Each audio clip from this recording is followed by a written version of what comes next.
ဆူတောင်းတိုင်းပြေးကျင်ပါသလားတောင်းတဲ့ဆူတိုင်းပြေးကျင်နေဆိုရင်ဒီနေ့ကျွန်တော်နဲ့အတူတူလိုက်ခဲ့ပါတိုင်းပေါ်မှာနာမည်ကြီးနေတဲ့နေရာအကြောင်းကိုဘယ်လိုတောင်းမလဲဆိုရေးကြတဲ့အတွက်ကျွန်တော်တွားပြပါမယ်နာမည်ကိုတော့စာတန်းထုတ်ပြထားပါတယ်အတန်တော့မမဆိုလို့ပါကျွန်တော်ကဘတူနန် area ကနေတွားမှာဖြစ်တဲ့အတွက်ဘတူနန် Inner Square ရှိရနေပြီးတော့ line ကနံပါတ်89ကိုစီးပြီးတွားခဲ့ပါတယ်ခင်ဗျာရှေ့မှာကျွန်တော်စီးရမယ့်89ကတော့လာပါပြီခင်ဗျာကျွန်တော်တို့89ကိုဘတူနန်နေပြီးတော့စဖန်တက်စင်အထိစီးရမှာဖြစ်ပါတယ်ဒီ line ကနံပါတ်89ကကားလိုင်းပေါ်သလိုမျိုးကားလဲချောင်းပါတယ်ဒါပေမဲ့မနေ့ပိုင်းရုံတက်ချိန်နဲ့ညနေပိုင်းရုံဆင်းချိန်ကြီးဆိုရင်တော့ဒီလမ်းကျောကကားအရန်ပိတ်ပါတယ်ခင်ဗျာကျွန်တော်တို့စဖန်တက်စင်မှတ်တိုင်ကိုရောက်ပြီဆိုလို့ရှိရင် Central Banrat ရှိမှရှိတဲ့မှတ်တိုင်မှာဆင်းရပါမယ်အဲ့မှတ်တိုင်ကနေပြီးတော့ကျွန်တော်တို့ကားအသေးလေးတွေဖြစ်တဲ့12ကားလေးတွေအမီလေးတွေကိုပြောင်းစီရမှာဖြစ်ပါတယ်ခင်ဗျာ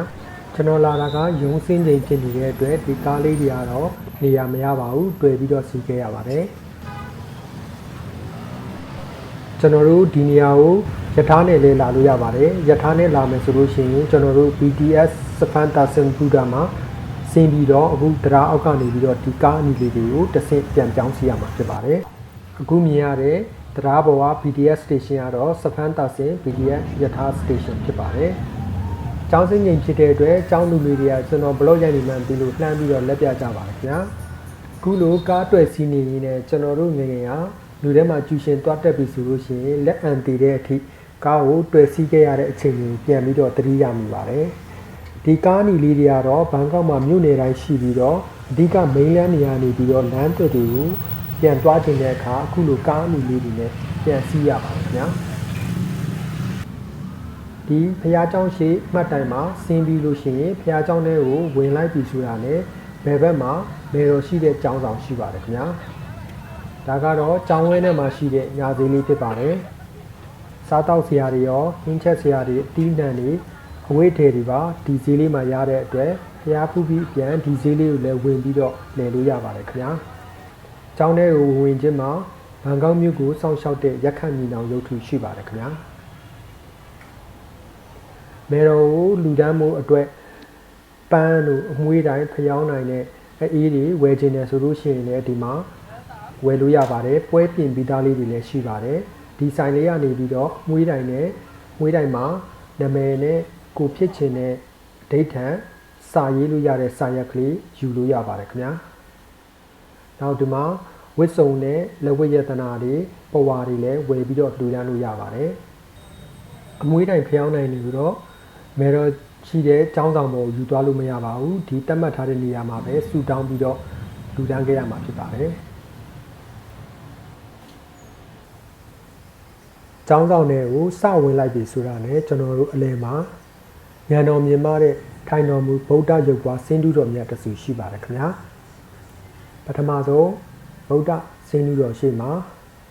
ရှ िख ိုးဥခိုက်ပြီးတော့ဆူတောင်းမှုပြုခဲ့ပါတယ်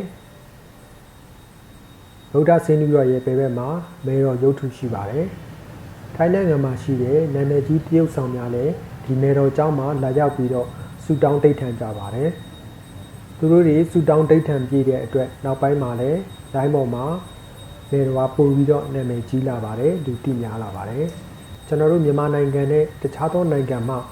ဧည့်သည်များလည်းဘန်ကောက်ကိုရောက်လာပြီဆိုလို့ရှိရင်ဒီမေတော်ကျောင်းကိုတကူးတကလာရောက်ပြီးတော့ဆူတောင်းဒိတ်ထံပြည့်ကြပါတယ်ဆူတောင်းဒိတ်ထံပြည့်တဲ့အတွက်လည်းနောက်တစ်ချိန်လာရောက်ပြီးတော့ပူတန်းကြတာကိုလည်းတွေ့ခဲ့ရပါတယ်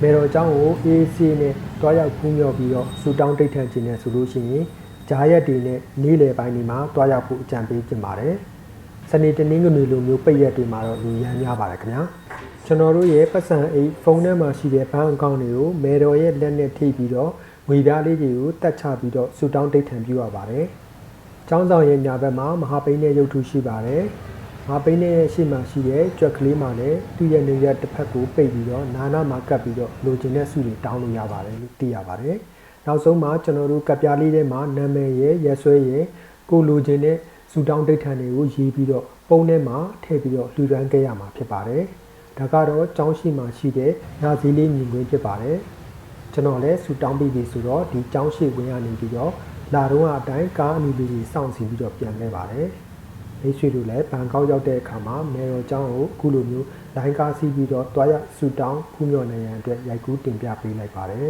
အားလုံးကိုကျေးဇူးတင်ပါတယ်ခင်ဗျာ